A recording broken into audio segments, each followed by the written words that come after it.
So without further ado, I'd like to invite our first speaker for this morning, Professor Athene Donald, who is a fellow of the Royal Society and is in fact allowed to attend meetings. Many, I expect.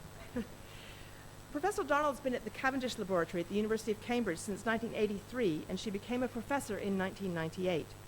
Her research she is a physicist, and her research focuses on using ideas of soft matter physics to study a wide range of systems, both in synthetic and biological origin.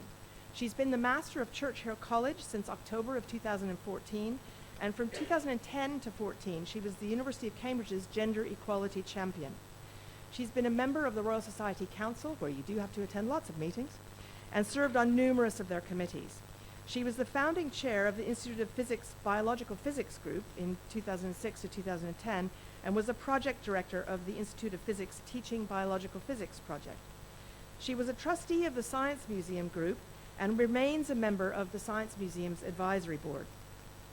Since 2013, she's been a member of the Scientific Council of the European Research Council, and she chairs the Interdisciplinary Advisory Panel for the Research Excellence Framework. She writes occasionally for Guardian Science blogs at Occam's Typewriter, but actually Occam's Typewriter is a source of many, many interesting blogs by Athene, if no one has looked at those. So I urge anyone who hasn't looked at those, please do. So I'd like to invite you to give us our keynote lecture. Thank you very much.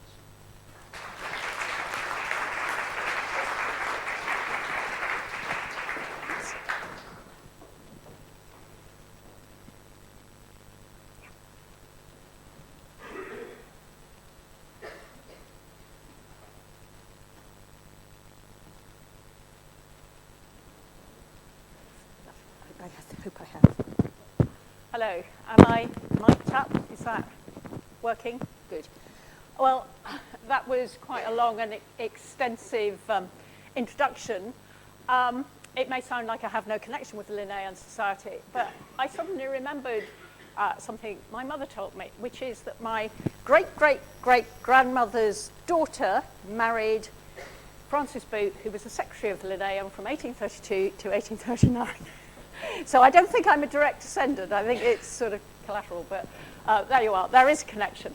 And indeed, the way I was introduced to science back in my day, primary school science, was all natural history. So it obviously fired me up sufficiently. Now, you've heard that I am a fellow of the Royal Society, and I'm going to start off by discussing its own kind of turbulent history about admitting women, and then looking at the state of play currently, and discuss a bit about how far we have to go, because there is absolutely no doubt that the Royal Society or my discipline of physics or universities or anything are still slightly depleted in women. So the Royal Society elected its first fellows first female fellows in 1945, and so we have Marjorie Stevenson, who was a biochemist, and Catherine Lonsdale as a crystallographer, who were the first two women to be elected. And rumour has it that they decided they couldn't just elect one, they had to elect two, so they found these two. I'm not sure which of these two they really wanted to elect and then found another one. But by then, at least, it was possible. Down at the bottom, this is Herta Athene, who was proposed for election probably around about the time this society actually admitted its first female fellows. And she was rejected on the grounds that she was married. She was, in fact, married to an FRS. But they'd obviously sort of scrabbled around trying to find some reason why she could not be elected. And I've seen her certificate, what was put forward to nominate her, and a lot of fellows had indeed wanted to elect her, but the society wasn't ready back then to do so. Interestingly, she was allowed to read a paper before the Royal Society, to follow on from what Sandy's saying. Getting to the meetings was crucially important. She was allowed to read a paper, and she was, even more interestingly, she was awarded one of the Society's medals. So they weren't completely opposed to the idea, but having female fellows was a bridge too far for nearly another half century, which is fairly depressing. But then I come from Cambridge, and Cambridge didn't admit women to full degrees till later than 1945. I always get confused. I think it's 1947 or 1948. So you know, there's a lot of historical prejudice out there. We have to recognise that. So if we look at the membership, the fellowship now of the Royal Society, this is from their most recent diversity report, and they are very open now. They have a very active committees looking at diversity. They are trying very hard, and I'll highlight some of the problems that they face. So if we look at all the fellows of the Royal Society, about 8% are female. That's gone up from about the 5% when I was elected in 1999, but it hasn't gone up drastically fast. If you look at the ages, it's quite interesting. So women are elected at not a very different age, apparently. The fact that the average age of fellows is 71 is a deeply, deeply depressing figure, I think. Shows that perhaps some of the fellows are not that active. I don't know if we have any centenarians, I'm not sure. The average age of women is actually younger than the average age of men. And I think if we look at the next figure, it becomes clearer why. So if we just look at those fellows and they elect, the numbers are going up how many are elected each year, but it's in the 40s. It's something like 44 fellows and another 8 or so foreign members. So it's a slightly complicated figure. But if you look, actually, in the last 9 years, 14% of the new fellows are women. The average age is actually getting older when elected. That's also a depressing figure. But, and if we look just at the most recent few years, it's 17%. So you can see that although, because there are a lot of quite elderly fellows, the total percentage is only 8%. Each year, more and more women are being elected. It's still miserably low. And part of the problem is the pipeline, of course. So I'm a physicist, and I'll come on to this, only 20% of those studying physics A-level in the UK are women. So you've got a problem right at the beginning, much less so in subjects like yours. Biology is much more populated by women. But there is a real problem, and the problem is the pipeline, because you are not going to be elected to the Royal Society if you haven't had a distinguished career. And if you never start, or if you get discouraged when you're 30, or, as people always like to say, well, they go off to have children, don't they? I mean, that is a very convenient fiction for why the women drop out. So let's look at the research fellowships. So these are for the early career. The Henry Dale fellowships are joint with the Wellcome, and so the ones that are more biological or biomedical, and the university research fellowships are the sort of non-biomedical biological ones. And if you look at this, you can see that the success rates are slightly lower for women than for men. So if you look at the top ones, so about a third of the applications are from women in the biomedical side, and slightly just under a third of the ones who get offered the fellowship are women. So there's a slight attrition at that point. And likewise, in the URFs, the numbers applying are lower. It's down to around a quarter, and the offers are slightly lower. I'm not a statistician. I don't personally think those differences in the success rates are really significant, and every year there are fluctuations. This is probably just 1 year's worth of data. I haven't actually put that in. The fluctuations will be quite significant. So you can see that in the more biological, about a third of the early career research fellowships are going to women, and about a quarter in the other sciences, the engineering. So the pipeline is going to remain a problem. So if these are 30, 35-year-olds, 20 years later when they might be elected, even if all of those survive, go on, you are still nowhere near 50-50. So we have a problem that's going to take a long time to overcome. And if we go back to A-level, so this is some data that was collected, it's probably 2012 data. It was collected during the time I was chairing the Royal Society Education Committee looking at A-levels. So the size of the letter indicates the popularity. B is biology, BC means combination of biology and chemistry, P is physics, and so on. So that is the overall breakdown, with biology being the most popular of the sciences, and a lot of students just taking biology along with non-science subjects, or possibly mathematics. But if we look at the split by gender, it's fairly stark. So you can see for girls, by overwhelmingly of those who do science A-levels or a science A-level, overwhelmingly they are choosing biology or biology and chemistry. Overwhelmingly, the boys are choosing physics. So you've got that very stark thing. That tells us that the problems start incredibly young. Personally, I am more and more convinced the problems start at primary school, just by subtle messages, the toys that family give the kids, the messages they receive, the clothes they're put in, the ones that say, I'm too pretty to do math. That's one I particularly object to. But you can find lots of fairly objectionable ones out on the web. So, the problems start incredibly early. And there is progress, as I've shown you in the fellowship of the Rosati Society, but it's very, very slow. And this is data on the number of boys and girls doing physics A-level. You can see, despite everything the Institute of Physics does, the numbers just aren't changing. There's been a huge push from the Institute of Physics over many years to try and help schools keep girls in science, and or keep girls in physics. It's really not having a huge impact. And one of the interesting things, this is also data from the Institute of Physics, a report on called It's Different for Girls from 2 or 3 years ago. And what is interesting, in both independent schools and state schools, the maintained schools, if you go to a single-sex school as a girl, you are far more likely to progress to physics A-level. And so people who say girls don't like physics are actually missing the point that there is something in the school environment that distinguishes the encouragement girls receive to stay in the subject.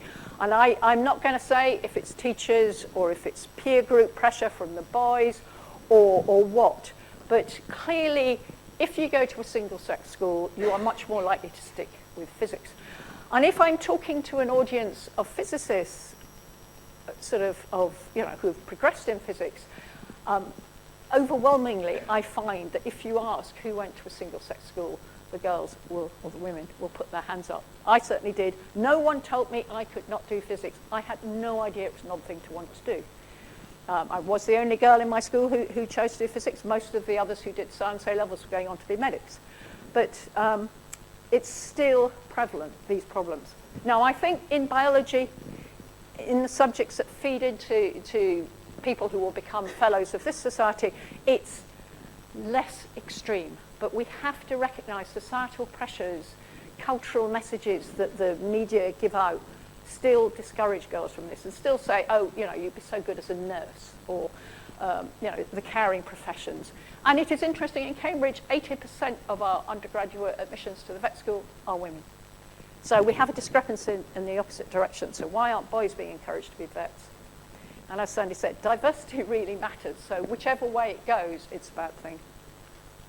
If you move up the ladder, you have this scissor graph, so-called. So this is data across all of Europe. And you can see that at the early stages, so at a degree level, the numbers are, there are higher women doing the STEM subjects, and then they fall off. Actually, I think this is actually not for STEM subjects. I think it's for all academic subjects. So it's true across every discipline. But if we start looking at individual disciplines, so this is biological sciences, the deeper red is the male population, the pinker, sorry, I didn't generate this graph, the pink female data is for the women. And you can see as you go up the ladder, this is quite old data, but I don't think it's radically different now. And in different subjects, so this is physics, you see we just never start with any women, but actually the numbers don't fall off that badly. If you're that cussed to want to be a female physicist, you tend to stick it out. And chemistry is sort of somewhere in the middle, but it's got an appalling fall off too. And in clinical medicine, likewise, this is actually data from Cambridge, if I remember rightly. And you can see the same thing. Lots of girls start off not lots of girls end up at the top. And it is interesting that the fall off, so this is data from Cambridge, the fall off, the dashed line there is the non-STEM subjects, so it's subjects like history, English, whatever. The fall off comes later, but it still falls off. So there are problems in our universities in the way women do or don't feel welcome, the kind of lack of mentoring, perhaps, the lack of support, the feeling of isolation at the postdoc level, all those things may discourage women from sticking it out. Now, if we talk about the work environment, Mary Beard always uses this cartoon. I'm very fond of it too. So I've sort of copied out the text because it's quite hard to read. It's from 1988, but it's still saying very strongly something that happens today. If you are a woman sitting on a committee, you're often ignored. And I think many people are unaware of the subtle effect of that. If you are at work and someone says, oh, we've got to have a woman on that committee, and you go to that committee and no one takes any notice of what you say, it's kind of discouraging. And I have certainly been in that position. And I remember when I became a professor, and I was the first female professor in any of the physical sciences in Cambridge. So I was stuck on every committee going, oh, we've got to have a female professor. Right, let's stick Athene on it. And I remember saying to the woman who headed up the E&D section at the time, it's useless having just me. We need at least 2 women if our views, gender-specific views, are ever going to be heard. And she said, really? And I think, there are lots of things that have become more and more obvious as we go on. At that point, people thought that just having a woman on the committee would solve the problems. Anyone who sat on a committee in a minority, whatever kind of minority, if you are out of line with whatever else is being said, it's very hard to do anything if you're the only one. But there are lots of other things that may make your work environment kind of unpleasant. Harassment is at one extreme, and increasingly we are hearing about harassment in universities, particularly from the States. There are more and more stories coming out, less really horrible stories coming out of this country, whether that's because people haven't yet learned how to do a sort of investigation properly, I don't know. Cambridge is working very hard at this. There is also the fact that the way workloads are distributed are not necessarily even, that, as I say, I was stuck on every committee going, and to begin with I was kind of gullible and said yes. And then you start saying, no, I am not going to chair the childcare committee. How many men have you got on that committee? And they had none. So I hope they then got some men on that one. But women are often asked in the university setting to do pastoral care, to do outreach. Often women like doing outreach, and it's a brilliant thing to do. And if we're going to change attitudes in schools, we need to do that. But if you end up having all the women doing that, and it's not really valued in promotion criteria, say, you are shooting yourself in the foot. So there are issues there. Promotion criteria are often quite obscure, and often people may not twig that what they are doing, valued though it is in one level, actually doesn't get them any brownie points when it comes to promotion. And what I call the size matters syndrome, which is, how many grants have you got? How many students have you got? And that's not necessarily, having a massive research group doesn't necessarily translate into doing really good research and nurturing the next generation. So I am very opposed to the idea of using crude metrics to decide who should get promoted. I've never forgotten the time I went to another university, not my own, and I talked to the Vice Chancellor about diversity issues, and then I went down to talk to, if you like, the Dean of one of the schools, and I said, oh, I've just come from the Vice Chancellor's office. He's got a lovely office, hasn't he? And this guy, we were talking about diversity, this guy said, mine's bigger. And I thought, I don't think you get this. Brilliant. Now, this Miss Triggs cartoon is pretty conscious bias, but we know there's a lot of unconscious bias too. And there are lots of ways in which this can manifest itself. So there is the question of, are you going to blame the women for not being like men? And if you like, that's where the size matters syndrome comes in, because maybe women don't want massive grants. Maybe they want a good work-life balance. Is that a good thing? Who knows? But you have to have a system which doesn't think it's the women that need fixing. But consider how society views them and the things they value.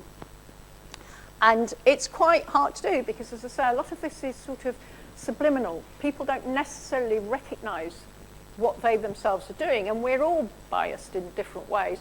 I remember getting on a train on the East Coast line, and there were 3 young men in hoodies, and I thought, oh, this is going to be a miserable journey down. They're going to be loud-mouthed and drink beer, and then they started talking about playing Bach on an organ across Europe, and I thought, oh, we all have our own prejudices, and it's good to work out what yours are.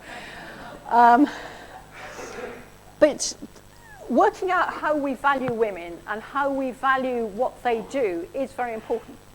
The diversity matters message that you've already heard applies here just as much, because people, men and women, not necessarily stereotypically, we all value different things and we all have something different to bring to the table. We published a book a few years now ago in Cambridge called The Meaning of Success, where we interviewed 26 women about what they valued, what they cared about, and it was things like, I really, looking at where my students have gone on, how they've succeeded in life after their PhD. That's really important to me. Messages like that, it's a very telling kind of thing, and when people think about promotion criteria, I would like them to read this book and think about it. Not everyone we interviewed was a high-flying professor. We had various people who weren't academic at all in this contributing their views. So unconscious bias is everywhere. We all suffer from it in different ways. And the way I think of it, Daniel Kahneman in his book, Thinking Fast, Thinking Slow, discusses how our brain plays tricks on us, if you like. And thinking fast is the unconscious bias, but it's perfectly possible to step back from that and say, now, hang on a minute, I don't think that's quite right. Let me do the slow thinking and think about what I should tease out. The 2012 PNAS paper, which is well cited, looked at what happens when mock CVs were sent out, I think for some kind of technician job rather than an academic job, under male and female names. And both men and women were much more likely to hire, as it were, the man. Even though the CVs were identical, they were much more likely to be willing to mentor them. They were much more willing to give them a higher salary. So it's not that men don't like women, it's that people seem to value women less, and women are just as guilty of that as men. Some of you may have come across the tests at Project Implicit, and it's about lots of biases. It isn't simply women and science, it's about all kinds of things, race, age. And if you don't think you're biased, I suggest you try one of these tests, because they're horrendous. You find out just how guilty we all are. So the kinds of things that I think our society believes: women are expected to be nurturing, kind, good with people, hence why don't you go and be a nurse, but men are expected to be assertive, decisive, risk takers, and all the rest. And if you are a man who is nurturing, that counts against you just as much. I was talking to a friend of mine who is very concerned about diversity issues, highly successful, and I said to him, why do you care so much about this? Because I've known him for years and I've never quite got to the bottom of it. And he said, I always feel like an outsider myself. I identify with the outsider. As I say, he was highly successful. There was nothing to make it clear to the outside world that he viewed himself as an outsider, but that was clearly how he viewed it, and he could absolutely identify with the rare female physicist or whatever. I've got increasingly worried about the way letters of reference are written as one way. So if you're the Royal Society awarding fellowships, early career fellowships, or late career fellowships, and you get letters of reference, they will matter, and yet people write these letters without thinking about the words they use. So there's lots of evidence to show that the way people use words, we all know men are assertive, women are aggressive, that kind of thing, those kind of tones will come through. Men are more likely to be described as assertive, dominant, ambitious, and intellectual, and women as affectionate, tactful, sensitive, and helpful. Nothing wrong with those words, but who would you employ if you were trying to get a new group leader in? And these are some very specific examples from letters of reference in Cambridge. A man and a woman. so this was for a promotions panel I was sitting on, and the woman was, this was a named referee, someone she had nominated. And this man said she's had a consistent output of more than a dozen papers a year, despite a period of maternity leave. She's currently working less than full time, but she has more than £2 million of research funding held as a PI. However, she's still at a relatively early stage, and I can't recommend her. And you think, well, what more does this poor woman have to do? Whereas the man, everything he did pretty much was with his PhD supervisor.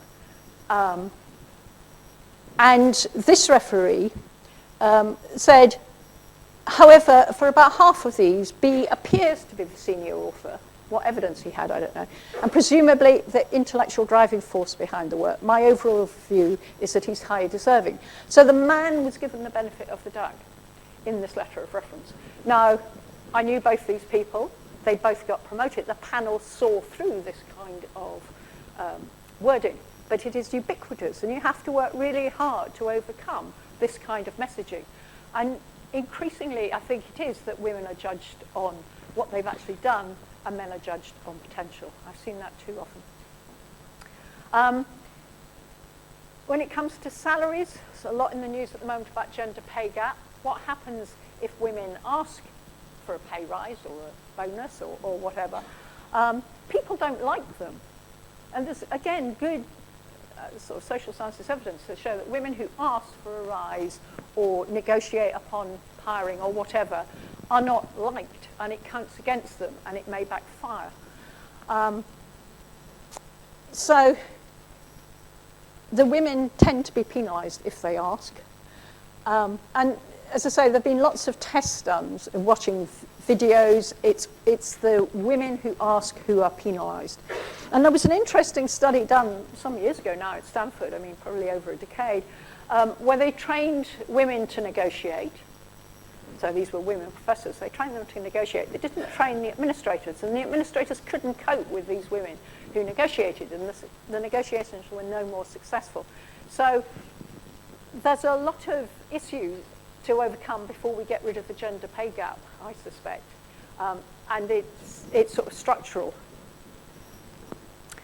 But of course, a lot of the problems arise because women are often isolated. There may be very few group leaders, PhD students at whatever level you're at. Women may often be in a huge minority. And if you are feeling uncomfortable, who do you go to? Who do you turn to for support in that case? Now, I personally have not had female mentors in my life. I have had male mentors who have been absolutely fantastic. I feel incredibly fortunate. Sometimes I think young women think you have to be mentored by a woman, and I think that's a real danger, not least because the senior women then are once again being asked to do umpteen times more work than their male colleagues. I'm not convinced that formal mentoring schemes necessarily solve the problems, because you can be paired with someone you have nothing in common. And there is no doubt that informal mentoring is liable to work better. But what really matters is that you have someone you can go to and say, I'm bothered, I don't know what to do next, or I'm not getting on with my supervisor, or I don't know how to be persuasive in committee meetings, whatever it may be. You need someone you can go and talk to. And sometimes senior colleagues are not very helpful because they're feeling so stressed and busy themselves. The question of role models, I think, is an interesting one. I've referred to social science studies. There is not good evidence suggesting that role models really matter, and yet everyone believes they do. Now, I look around this room, there's one woman there, but if you go into the hall of a typical Cambridge college, you will be surrounded by bewigged gentlemen who you don't look like, whoever you are now, you won't look like the people on the walls. My college is fine. We only have one portrait, and that's of Winston Churchill himself. So I think that's legitimate to have the founder. But I think feeling that there is someone you can aspire to be does matter for some people. And if you can't see anyone ahead of you, if you can't see anyone on the walls who looks like you, you may feel very discouraged. Imposter syndrome is something that is increasingly talked about, that feeling that you're going to be found out. If you try and do something, you will fall flat on your face. It will be deeply, deeply embarrassing. I think of this as stage fright, and I still suffer from imposter syndrome. Of course I do. I think most people do if they're prepared to admit it. But I think of it like stage fright, so that if I'm not suffering from it, then I'm probably going to be a bit complacent and not do a good job. And it's probably not a bad thing to have. What I try to say to young students or whatever is if you're asked to do something, then someone is saying, here is a vote of confidence, go out and give it a try. And it's important to think, what are the consequences of it going wrong? I know in the days of social media, consequences can be pretty miserable, but in your own little circle, often, if you give a seminar and it turned out to be rubbish, it's not the end of the world unless you let it be. So I think it's important not to let imposter syndrome sort of hold you back. And another thing I think young women often feel embarrassed about is pushing themselves forward, saying, I could do that. Why don't you ask me to sit on that committee or give that talk in San Francisco or whatever it may be? I think women aren't good at that. And stereotypically, and I apologise to the men in the room, this is all stereotypical, but stereotypically men are more likely to do that. I think often you can get around this by saying to a colleague, I'd really like to do that. Could you get that into the system? You know, can you let people know I'm interested if you feel too embarrassed to do it yourself? But I think it should be seen that putting your hand up and saying, I'd like to do that, is not something to be ashamed of. So, why so slow? I don't think there are any simple answers. There are so many ingredients in this that it's going to take a long time to cure. I recognise that this society probably has a much more even balance than the world in which I move, be it physics or the Royal Society. We have many different aspects feeding in. They are being talked about. The gender pay gap, I think, is interesting, though personally I think the way the legislation requires it to be released is unhelpful because it looks at averages. It doesn't look grade by grade. And if, as in, say, the university, the majority of people in the lower grades, the cleaners, the secretaries, whatever, are women working part-time, and there are more male professors, then you will have a massive pay gap. Does that mean that professors, a female professor and a male professor, are paid differently? You can't tell from that data unless you look at it grade by grade. And I think that would have been a much more useful way of reporting. The issue at the BBC was entirely that it became clear that people doing the same job were not getting paid the same, and that is what one really should be worrying about. I think some of the issues are cultural. I think that right from birth, the way we treat boys and girls is different, which colours how we behave as adults, which colours how we see the behaviour of others. So there are real problems, and stereotyping is anathema. I mean, we should all just be judged as who we are, regardless of age, shape, colour, gender, whatever. And we're a long way from that at the moment. I think, I mentioned people assume that it is the problem of having children that drives women out. I don't believe that's true. I think it is that when the going gets tough, it may suddenly seem like a convenient way to get out of an unpleasant situation, or a feeling that it would be quite nice and why should I go on battling against this? I don't think it's the difficulty per se. I think it is more that it is a moment when it becomes easy to drop out. And then people say, oh, you see, the women all chose to leave. I am a great believer in parental leave. I am hoping that the next generation of young men will really step up. I am delighted my son-in-law took 6 months parental leave. My daughter took 6 months, he took the second 6 months.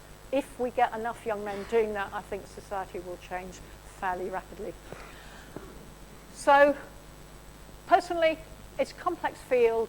There are many things that go wrong, and I think an awful lot of problems are just one thing after another, making life just feel, I can't be bothered, I can't face this. And that's why the number of fellows in any society, female fellows, is still not commensurate with the men. Thank you.